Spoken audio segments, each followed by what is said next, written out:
मराठवाड्यात पावसाने अगदी थैमान घातलं आणि इथल्या लोकांचं प्रचंड नुकसान झालं आहे। खरं तर जे नुकसानग्रस्त शेतकरी आहेत ते आपल्या समवेत आहेत, आपण त्यांच्यासोबत चर्चा करू।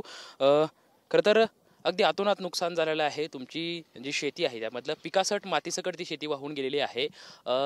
काय तुमच्या मनात भावना आहेत, सरकारकडून काय अपेक्षा आहेत? माझी सरकारकडून एकच अपेक्षा आहे की शेतकऱ्याला उभा करण्याचं काम सरकारने करावं, भरीव मदत द्यावं। हे पाहू शकता साहेब तुम्ही, हे 2 एकर क्षेत्र माझं पूर्ण खरडून गेलंय, पूर्ण जमीन खरडून गेली। आज माझ्या ह्या क्षेत्रामध्ये मी माझ्या लेकरा बाळाचं पालन पोषण कसं करणार, हा एक माझ्या पुढे प्रश्न। माझी मुलगी पुण्याच्या ठिकाणी इंजिनिअरिंगला शिक्षण घेते, एक मुलगा 8वीला आहे। माझं या 2 एकर क्षेत्रावर माझं कुटुंब आहे साहेब। खरं तर काय तुम्ही तुमच्या स्वप्न पुढे बघितली होती, क्षणात नाहीशी झाली, कितीपर्यंत नुकसान झालं आहे ना आता सरकारकडून मिळणार मदत काय? अजून तरी आम्हाला त्या बाबतीत काही माहिती मिळाली नाही, पण असं ऐकून की सरकार एक 3400 रुपये एकरीप्रमाणे काही नुकसान देण्याच्या स्थितीत आहे, परंतु त्यांनी काहीच होणार नाही साहेब।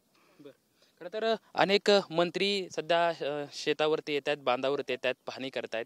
मात्र अशा परिस्थितीमध्ये उपमुख्यमंत्री असलेले अजितदादा पवार काही लोकांना ज्यावेळेस शेतकरी त्यांच्याकडे मागणी करतायत तेव्हा असं म्हणतात की आम्ही काही या ठिकाणी गोट्या खेळायला आलोत का? दुसरे काही मंत्री गिरीश महाजन असं म्हणतात की आम्ही काही खिशात पैसे घेऊन आलोत कधी तुम्हाला देऊ।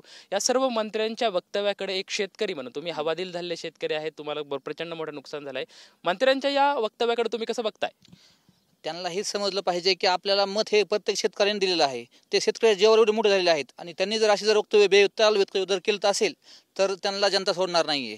त्यांना पुढच्या 5 वर्षामध्ये जनता बिलकुल सोडणार नाहीये। तुम्ही आश्वासन दिलं की पूर्ण आम्ही कर्जमुक्ती करू म्हणून, तुम्ही शासनाने आम्ही तुम्हाला नव्हतं दिलं, तुम्ही निवेदन दिलं की आम्ही शेतकऱ्याचं कर्जमाफी करू, आमचं सरकार आणा। आणि तुमचं सरकार जर शेतकऱ्याने आणलंय तर तुम्ही शेतकऱ्याला आता ह्या टायमाला फक्त 6000 तुमची जी मदत आहे तुटपुंजी 6000 आज खर्च झाला 20-25 हजार रुपये एकरी, आणि तुम्ही 6000 मदत देता म्हणजे एक तमाशा चालवला का तुम्ही? फक्त शेतकऱ्याला तुम्ही फक्त वेटीच धरलंय आणि शेतकरी पण तुम्हाला तुमची जागा दाखवून देणार आहे ह्या स्पॉटला, कारण की तुम्ही फक्त 6000 खर्च होते 20-25 हजार रुपये आणि तुम्ही ऍक्च्युअलमध्ये 6000 रुपये मदत द्यायला आले तर तुम्ही अक्षरशः तमाशा लावलाय फक्त शेतकऱ्यांसाठी, तुम्ही काय केलं नाही। पण शेतकरी पण तुम्हाला जागा दाखवून देणार, गिरीश महाजन असो किंवा सरकारचा कुठला पण मंत्री असो किंवा अजित पवार असो, तुम्हाला तुमची जागा सरकार दाखवून देणार आणि शासन आणि हे प्रत्येक जे शेतकरी आहे हे तुम्हाला त्याच वेटीत धरून त्याप्रमाणे कार्यक्रम करणार। ज्याप्रमाणे नेपाळमध्ये कंडिशन झाली आहे, तुम्ही जर शेतकऱ्याकडे लक्ष नाही दिलं तर शेवटी ती नेपाळची कंडिशन ही आपल्या इंडियामध्ये व्हायला टाइम लागणार नाहीये। ती कंडिशन आपल्या इंडियामध्ये होणार आणि प्रत्येक भ्रष्ट कर्मचारी अधिकारी सर्व यंत्रणा बोगस झालेली आहे।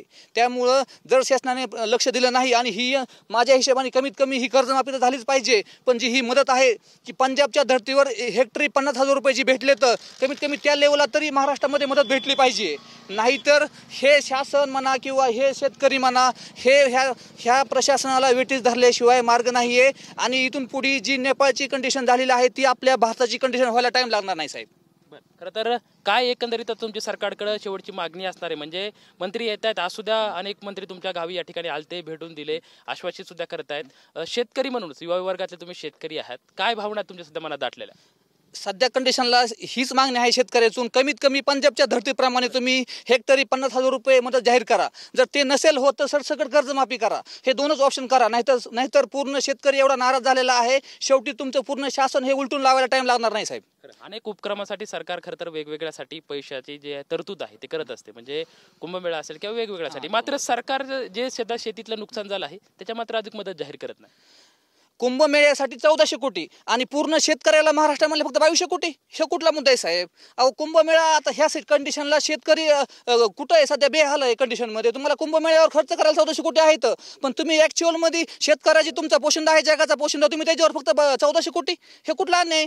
कमीत कमी तुम्हाला लाज तरी वाटली पाहिजे। कमीत कमी तुम्ही आजकाल सध्या शेतकरी कुठला बेहाल आहे, लोकांच्या घरात पाणी घुसलंय, रस्ता नाही, हे प्रश्न असंख्य आहेत आणि तुम्ही 1400 कोटीवर हे करतात। पंजाब सारख्या जर राज्यांनी जर तुम्हाला 50,000 रुपये हेक्टरी अनुदान दिलंय तर तुम्हाला द्यायला काय प्रॉब्लेम आहे? तुम्ही तर तसं वचन दिलंय शेवटी की आम्ही तुमची पूर्ण कर्जमाफी करू म्हणून, तुम्ही त्या वचनाला जागा तर तुम्हाला ही प्रत्येक जनता जागणार आहे, नाही तर तुमचा पुढच्या वेळी 100% कार्यक्रम करणार आहे, हे ध्यानात ठेवा। आपण बघू शकते खरं तर या शेतकऱ्याच्या उद्विग्न आहेत, त्या भावना आहेत, त्यांचं एकच म्हणणं आहे की जी भरीव मदत आहे ती सरकारने करावी, अन्यथा शेतकरी जागा होईल आणि तुम्हाला तुमची जागा दाखल्याशिवाय स्वस्त बसणार नाही, अशी प्रतिक्रिया जी आहे ती या ठिकाणी शेतकरी दिली आपल्याला पाहायला मिळते। कॅमेरामॅन विकी चव्हाण सोबत लक्ष्मण जाधव, टीव्ही मराठी, पारगाव।